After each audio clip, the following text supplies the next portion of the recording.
The chapter is titled Planted Seeds, and it reads as follows.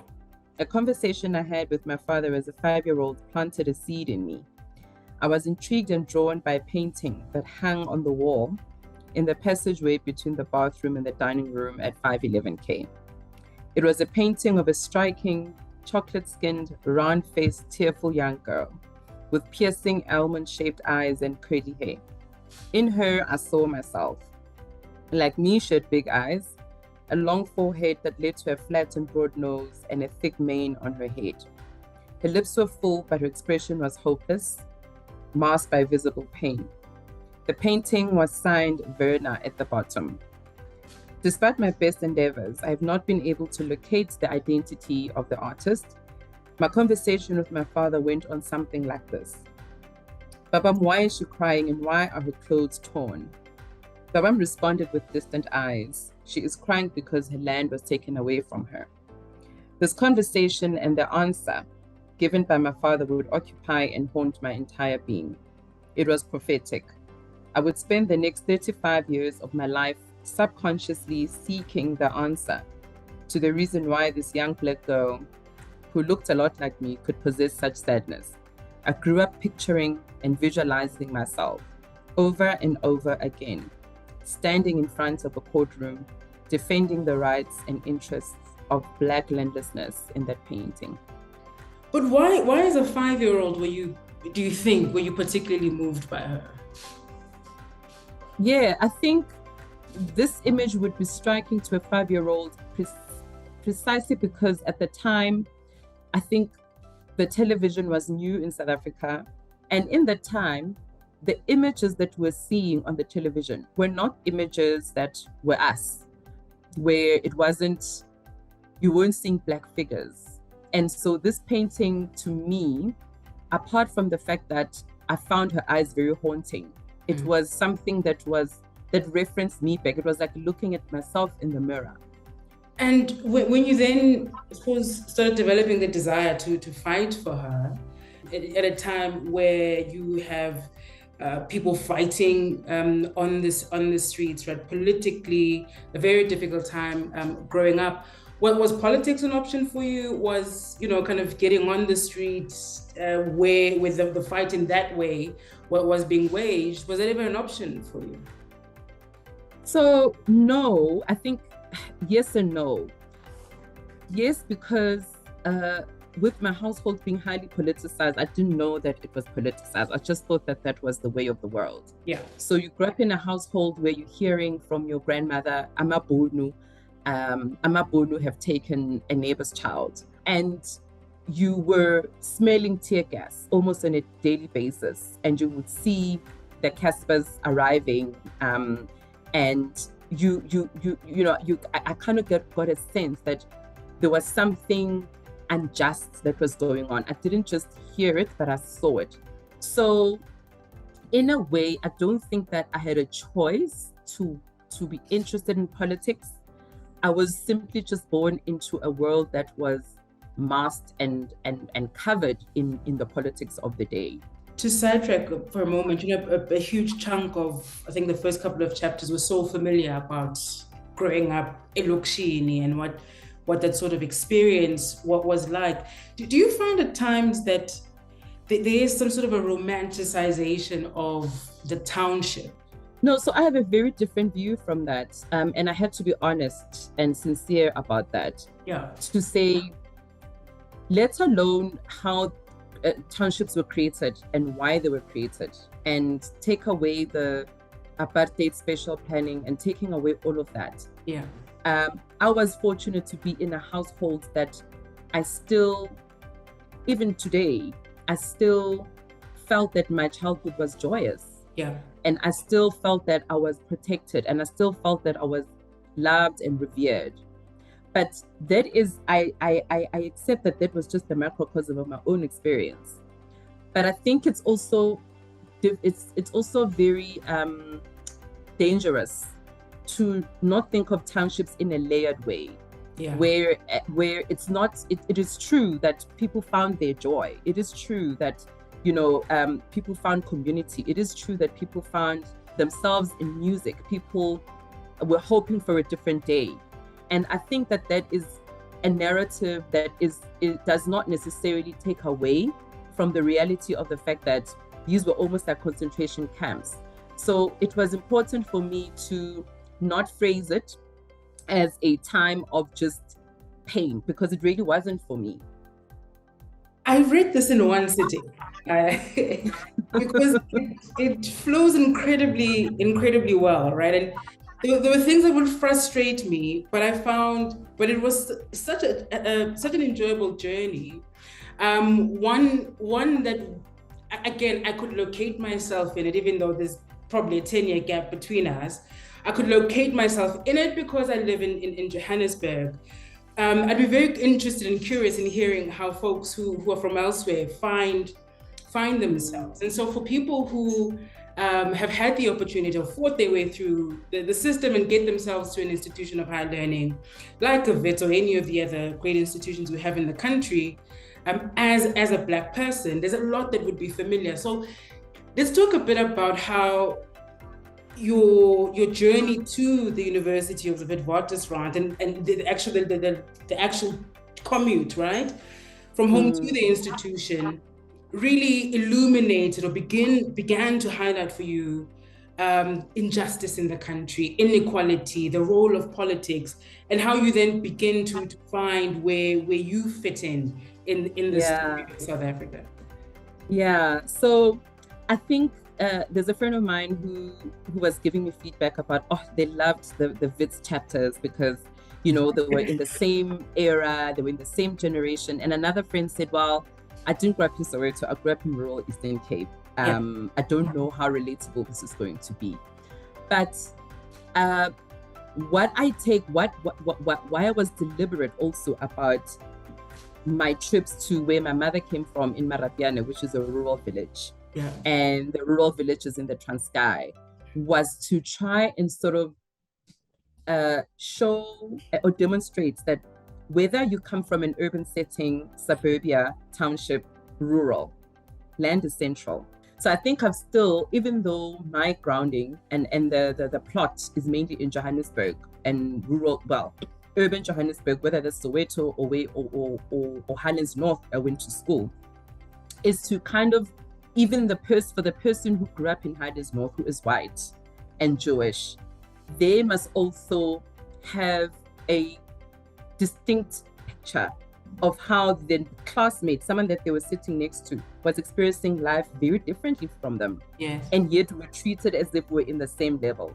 So what Wits did, Wits kind of pronounced that, because at Wits, you are in a class of, 300, and you suddenly see the inequality of those who have to sleep in the library because they don't have accommodation, or those who have to, wake up in the break of dawn to try and photocopy books because their parents couldn't afford to buy them prescribed works. Yeah. So for me, this was the kind of the aha moment that put together everything that I had experienced from childhood. So that was for me my coming to myself moment of really, really understanding the inequalities in South Africa. So it was a symbolic, very deliberate thing that hopefully makes you question or reflect on your own upbringing and how where you were born in terms of space, in terms of land, in terms of access to transport, in terms of access to education, how all of that impacted you or not. So, yeah. Yeah. It also comes at a time, I think it's chapter 15, where you talk about freedoms. It's a very significant time for the country. I want to bring back the girl in the portrait. Where is she? At this point, as you now are exposed to this new world, the so-called equalizer, as you call it, university, the time in the country, the possibilities that the new constitution promised. Where's that little girl? So that girl was still full of hope and promise, that perhaps there might just be a role for freedom, and that enlightenment would deliver her from her sense of helplessness. And there was definitely that feeling at the time, Nelson Mandela gets released. It coincides with me starting my university career. It coincides with me being outside of the home and kind of creating my own identity and seeing myself outside of the clutches of family. And she is emboldened at this stage to say, wow, she's reading the S versus Makwanyane cases and the first constitutional court cases that come out. And then there's Yvonne Mukhoro, who's a Black woman who's sitting on this highest court of the land that was never there before. And it was going to promise a new world order for our country where there could be dignity. This when the cases were happening, the Grootboom case about the right to housing, the right to health, all of those issues were saying, finally, there might just be something for this girl to emerge. But unbeknownst to me, I then, we're studying law, and I'm thinking, where is stuff around the land question? There was also like a little bit of disappointment around how I felt that the study of law did not, in very intentional ways, breed a generation of lawyers that are going to want to change the world, that want to see the resolution of the land question. Maybe we touched on it, but it was like a side issue. It was not the focus. And that's when I thought, okay, Bama, At the same time, I don't think that wanting to rescue that girl was buried. I think it was a disappointment, but it was like, let's see where this goes. Maybe there is a place still for land justice in a way that will be focused, in a way that it will be the thing that is spoken about every day, even beyond the legal classroom. You also just mentioned, right, that you're rubbing shoulders with people who at the time you didn't know would end up being key to shaping popular culture. You speak of the Tandiswa Mazwais being, you were kind of sharing Wits corridors at the time, and these are people who went on to really be key in this new dawn, and that's exactly who they became. A lot of their voices, I think, have been lost along the way. And I suppose that's a function of life, right? And also what is a very young country. But is that contribution still there in your view? Yeah, and I think I was very deliberate about that, because remember, that was also the generation that were the first to go to white schools. So our parents sent us to those schools because they wanted us to access better education. Yeah. But the story that is not told is how we're subjected to a lot of repression. We had to forgo our Black identity. We had to speak a certain way to be seen. We had to wear our hair a certain way. We had to feel othered. And I think that at that particular time, from 96 onwards, it was a rebellion. And where you saw that rebellion happening was mainly in the arts, the creation of that youthful voice. So these were the kids who were told when they go to the townships, uzenza umlungu. But when you're in class, with your white counterparts, you're also not white enough. But I think in that period, and with the creation of the TKZs, the YFAs, the Tandiswa Mazwais, and all of those people, that was kind of the first time where we had to reacquaint ourselves with the identities that were forced down our throats, to say, no man, our voices matter, and we matter. We are the Mandela generation. We're going to rewrite history. We're going to wear our dreadlocks. Yes. We're going to, we're going to insist on our Africanness. We're going to not be shy about Ugladimpepo. We're not going to be shy about our ancestral origins and roots. And so I think even you may say that those voices have kind of lost their way. I don't think so. I think those were seeds that have led to even permission for today's youth to come up with their own sound, amapiano. They would have had to have seen or learned how others have done it before them. Yeah. And I think the contribution of that particular generation in our time, in our history, is not really documented. I know that, this is a book about land and whatever, but it's also a book about identity. Yes. It's about heritage as well, and how land finds itself merged into all of that. So I think that those voices are still very much there, and I think they're still very much alive. And maybe they don't look like the way that they started, and they don't sound the way that they started. But I think that, like with every other generation, it is up to today's generation to decide how they then take it forward. So yes. If you just briefly speak about kind of that, those first couple of years as a candidate attorney and working through your own kind of internal battles of, what does it mean for me to be here? Do I belong? And navigating that space. Sure. I think that's something that is, you don't get prepared for that at any institution of higher learning. Yeah. You don't get prepared for that anywhere. You don't get prepared for that in a textbook. You don't get prepared by that by your parents or even your friends. I found it to be the most lonely experience to kind of enter an institution that is over a century old, or just almost a century. It carries with it its culture. It carries with it, and not alone the institution, just the profession itself. The profession is, and always has been, kind of, white male dominated. And that carries with it a lot. If you unpack it, what does it mean? It means, will I garner the respect of clients who are captains of industry if I walk into a room and I'm young and I'm Black and I'm female? It carries with it the sense of, will I ever measure up?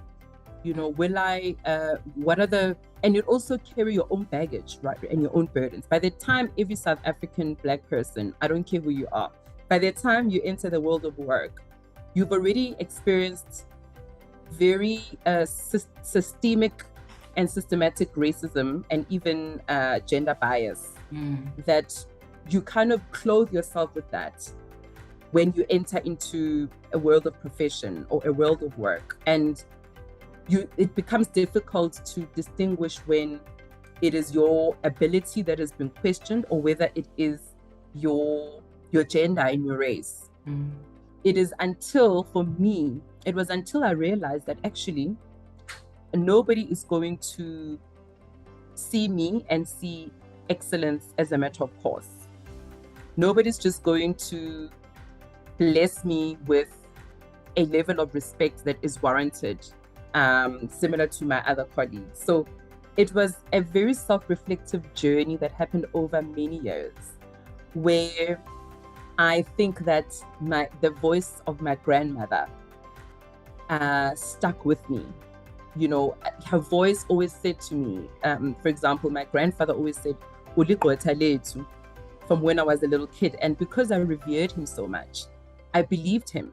And because my grandmother always said, you are the light, usisibane in the world, I had to hang on to that. It's a highly competitive industry that you're in, right? You lawyers speak of billables, right? Billable hours. And yes, a good thing that the world is changing, but there's certainly a time where the socially conscious, or things that were about people, about the most vulnerable in society, weren't really what gets you to the top, right? It isn't what brings in the big bucks for the business. So how do you remain competitive? How do you remain as a junior attorney, the one that the senior people still look at, even though you want to do the hard work, right? The society changing and society building work. So I think for me, I knew that there was never a point where I wanted to be the highest fee earner or I wanted to bring in the bigger bucks. For me, I always wanted to do law that matters to me, that makes sense to me. Yeah. And I don't know if this was a gift from the universe, but I never had to compare a case to say, do I take on this case because it's going to bring in more money? Do I dump this one because it's about changing the world? For me, it happened in a osmosis. It was so weird how it all happened, because yes, I do have matters that are pro bono. But in many of the cases that I've believed that have been groundbreaking, I've been able to morph my space to accommodate those, because that's what those are cases that make me feel good, that make me feel I am contributing to society. But also, I've always just felt that if I wake up in the morning and I'm to do law and I help, yes, I can help a mine, I can help a bank, I do that every day.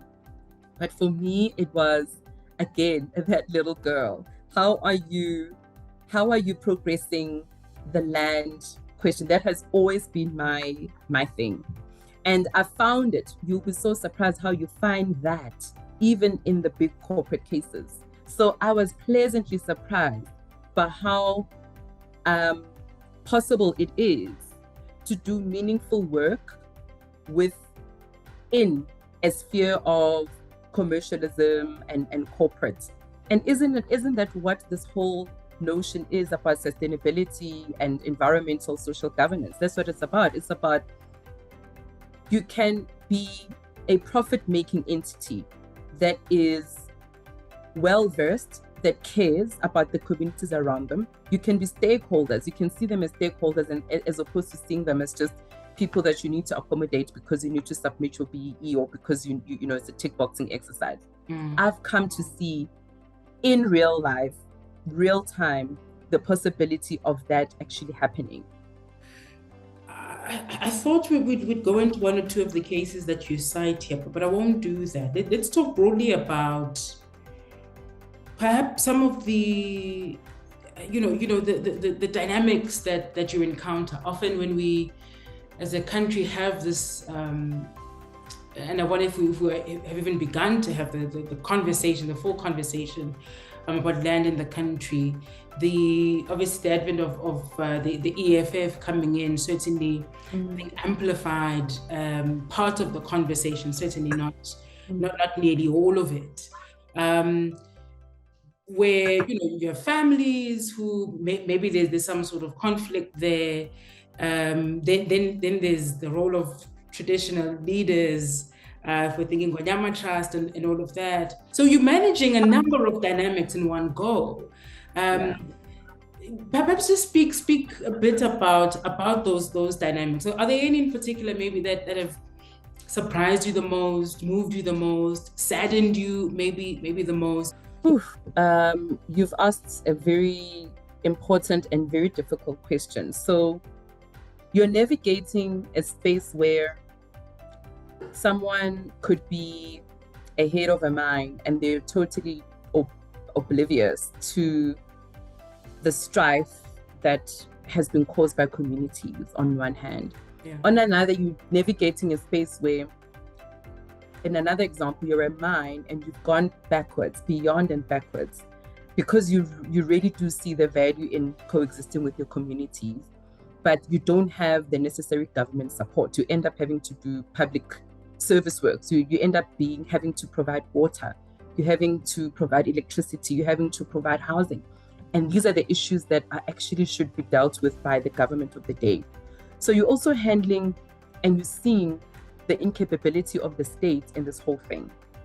You're navigating a very complex space where Parliament has not done all that it should have done in the laws that are the laws of the land.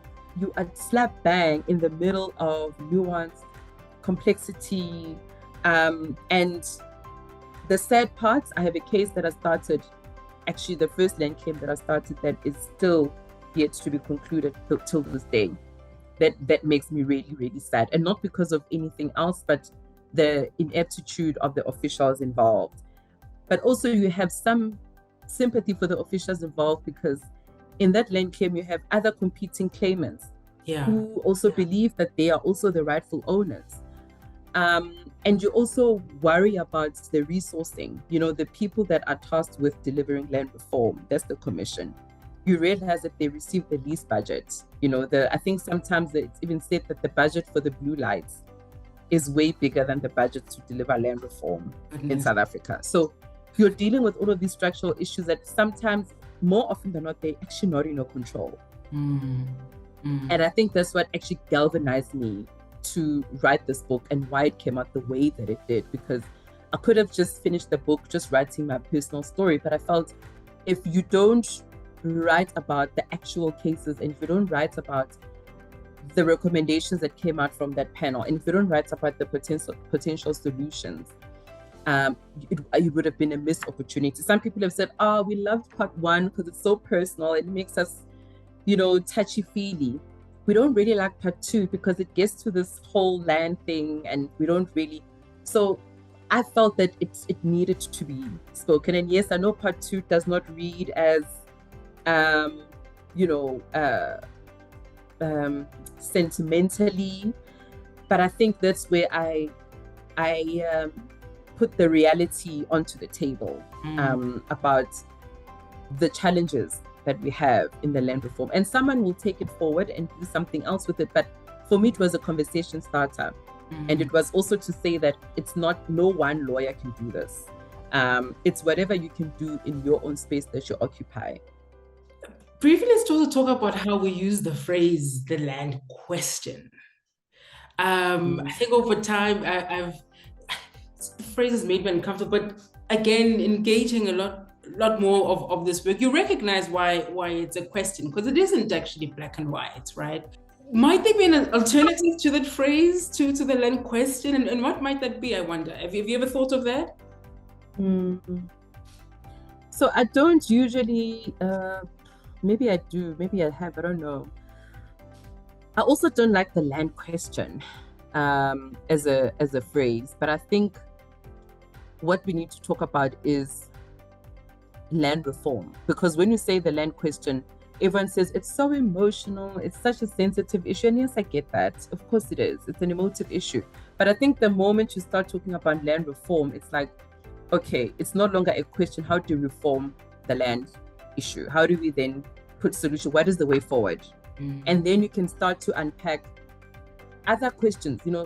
Should people be compensated for land which was stolen?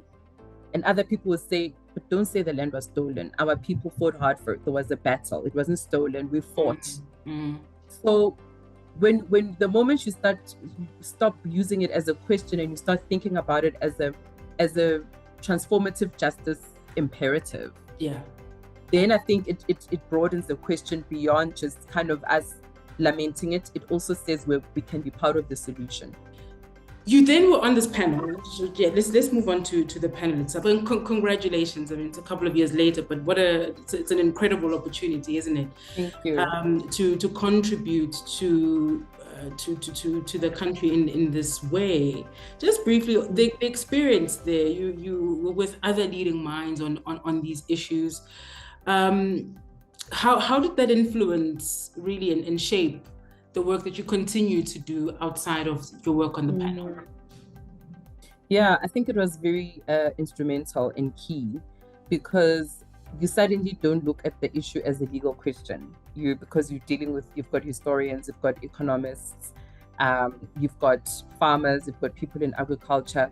It enriches my point of view about the complexities, but it also brings onto the table how policymaking is so much more complex than just giving a legal opinion or being a legal advisor in a case.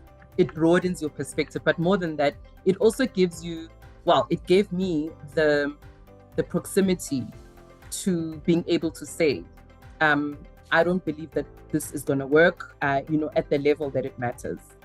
It was literally a service for me to my country. That's how I felt. And I don't think that is the end. I think it was the beginning. Let's come back to the spiritual connection also,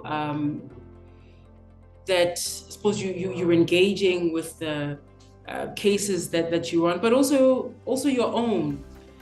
I think you touch on it. just in terms of the connections with family and so on.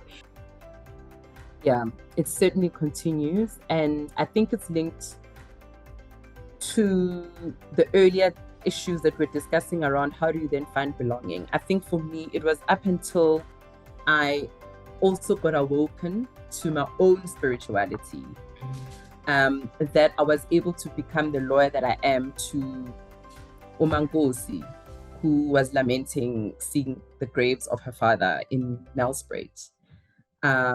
It was my own spiritual awakening when we went to the Madimatle cave and the mountain.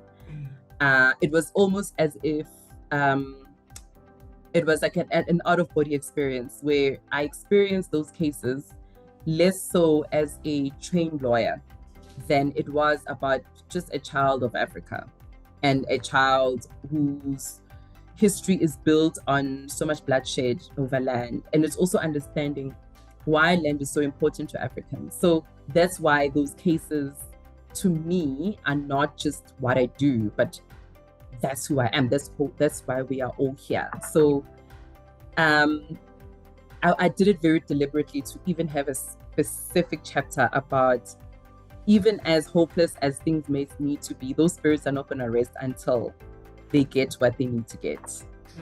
So yeah, spirituality for me is my favorite aspect of land.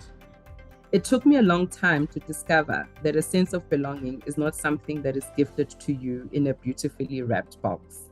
It only happens when you have finally accepted who you are. It is the shift that occurs once you make the intrinsic realization that you are the product of the tears, hopes, and dreams of the men and women who have prayed for your upward trajectory, knowingly and unknowingly. Belonging is something you claim. It is there for the taking. That paragraph, oh God, I stopped here and I just got the chills. I got the chills. Yeah. On that note, we'll wrap it there. Bulelwa, I feel so humbled to have had this opportunity. Yes, thank you, Sebenzile. Thank you for the time and the space. I really appreciate it.